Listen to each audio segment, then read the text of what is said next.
আমি আজকে মশার সাথে সাক্ষাৎ করছিলাম।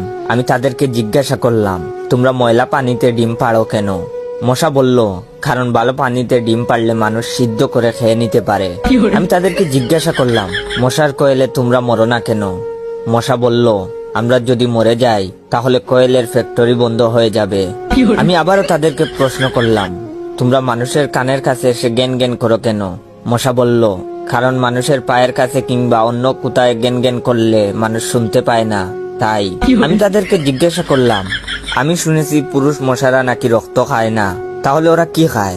মশা বলল, পুরুষ মশারা শুধু বউয়ের বোকা খায়। আমি বললাম, মশারা কামড়ালে মানুষের ডেঙ্গু হয় কেন? মশা বলল, মশারা কি শুধু মানুষের রক্ত নিয়েই যাবে, ওদের কিছু দিবে না।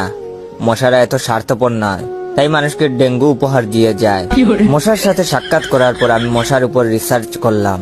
মশা অনেক ধরনের হয়, যেমন পড়তে বসলে যে মশায় কামড়ায় তারা হলো অশিক্ষিত মশা, খেতে বসলে যে মশা কামড়ায় তারা হলো ক্ষুধার্ত মশা, ঘুমানোর পর যে মশা কামড়ায় তারা হলো কাপুরুষ, জেগে থাকা অবস্থায় যে মশা কামড়ায় তারা সাহসী, মশারির মধ্যে যে মশা কামড়ায় তারা হলো অতিরিক্ত শেষরা, মাঝরাতে যে মশা কামড়ায় তারা হলো সিঙ্গেল, টয়লেটে যে মশা কামড়ায় তারা হলো নির্লজ্জ, দিনের বেলা যে মশা কামড়ায় তারা একটা ছোট লোক।